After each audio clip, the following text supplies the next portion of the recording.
Atëherë, instrumenti kryesor i financimit Bashkimit Evropian për vendet kandidate si Shqipëria është ajo çfarë quhet instrumenti i para aksedimit apo para antarësimit, që në gjuhën e thjeshtë quhet IPA për shkurt. Dhe paketa e 7-vjeçare e IPA-s ose fondeve para antarësimit për periudhën 2021-2027, ku dhe Shqipëria përfiton, sigurisht ka disa fusha prioritare të cilat synojnë që ti përgatisin vend kandidate për antarësim. Pilari i parë i financimit i dedikohet institucioneve demokratike, demokracisë dhe shtetit ligjor. Fusha dytë lidhet me asistencë dhe mbështetje pikërisht për linjëzimin me Bashkimin Evropian, kryesisht me legjislacionin e Komunitetit Evropian.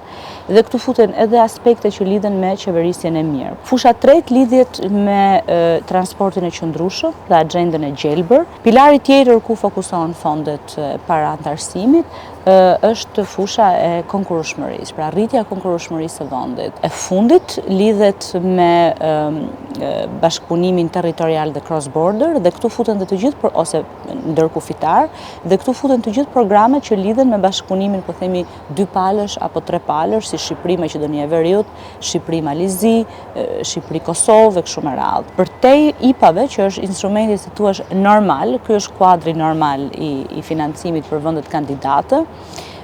Tashmë që nga 2023 kemi një instrument të ri, që është instrumenti i rritjes së reformave për Ballkanin Perëndimor, dhe ky facilitet po quhen apo instrument i ri financiar ka një lloj organizimi të ndryshëm nga IPA, sepse kryesisht fokusohet në grante, që është diçka që ne e kemi kërkuar prej shumë vitesh. Ballkani Perëndimor ka kërkuar prej shumë kohësh që të ketë një ndihmë buxhetore të drejtë për drejtë nëpërmjet granteve dhe kredive shumë të buta, për të cilin dhe interesin e bankave e paguan e subvencionon Bashkimi Evropian. Dhe këtu ju mund të jeni ndjeni që është një paketë rreth 6 miliard euro për të 6 vendet. Sigurisht Shqipëria merr diçka gati rreth 17% të këtij financimi.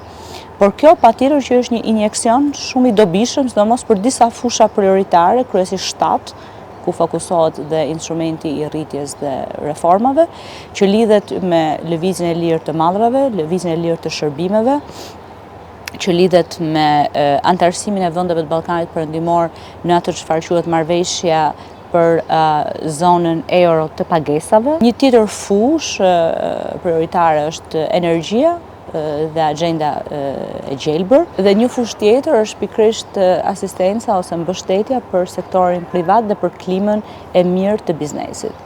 Një fushë e fundit prioritare, që është për të gjitha vendet e identifikuar si një fushë strategjike, është ajo e kapitalit njerëzor.